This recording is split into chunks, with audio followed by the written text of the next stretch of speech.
அபி, ராகவ் 2 பேருமே சேர்ந்து ஆஃபீஸ்க்கு கிளம்பிட்டு இருக்காங்க. அப்ப பாட்டி சொல்றாங்க, "இங்க பாருங்க, நீங்க சாப்பிட்டு போங்க" அப்படின்னு சொல்றாங்க. "சரி பாட்டி" அப்படின்னு சொல்லிட்டு அபி உட்காந்து அப்படியே சாப்பிட்டுட்டு இருக்காங்க. முரளி அப்படியே பார்க்குறாரு.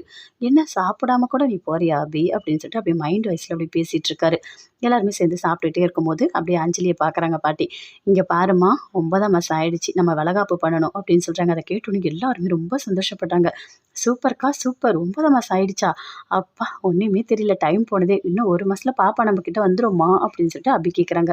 "ஆமா அபி" அப்படின்னு சொல்லிட்டு அஞ்சலியும் சொல்றாங்க. "இங்க பாரு மனோகர், நீ போயிட்டு வளைகாப்புக்கு டேட் எல்லாமே குறிச்சிட்டு வா. அதுக்கப்புறம் நம்ம பார்த்துக்கலாம்" அப்படின்னு சொல்லிட்டு பாட்டி சொல்றாங்க. "சரிம்மா, அதே மாதிரி நான் பண்றேன்" அப்படின்னு சொல்லிட்டு மனோகரும் சொல்றாரு. அப்படியே முரளி, சுந்தரி எல்லாருமே பார்க்குறாங்க. "ஓ!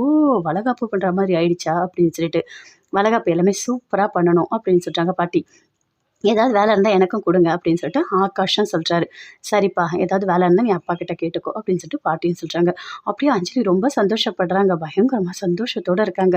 அப்படியே முரளி பார்க்குறாரு. பார்த்தோனே அப்படியே கடுப்பாகுது. அஞ்சலி எல்லாருமே சேர்ந்து அங்கேருந்து அப்படியே எழுந்து போறாங்க. முரளி மட்டும் எழுந்தே போகல. அதே இடத்துலயே உட்காந்துட்டு இருக்காரு. சுந்தரி பக்கத்துல உட்காந்து கேட்குறாங்க. "என்ன? வளைகாப்பு நடந்துரும் போல இருக்கே" அப்படின்னு சொல்லிட்டு. "இங்க பாருங்க அத்தை, வளைகாப்பும் நடக்காது. அஞ்சலி வயித்துல இருக்க குழந்தை வெளியவும் வராது. நான் வரவும் விடமாட்டேன்" அப்படின்னு சொல்றாரு. "என்ன பண்ண போற?" அப்படின்னு கேட்குறாங்க. "நீங்க வெயிட் பண்ணி பாருங்க. நான் என்ன பண்ண போறேன்னு சொல்லிட்டு. கண்டிப்பா நான் போடுற பிளான் இந்த வாட்டி தப்பவே தப்பாது. வளைகாப்பா பண்ண போறீங்க? அதுவும் ரொம்ப சந்தோஷமா இருக்கீங்களா? நான் உங்கள சந்தோஷமா இருக்க விட்டுருவேனா? கண்டிப்பா அந்த குழந்தை வெளிய வரவே வராது" அப்படின்னு சொல்றாரு முரளி.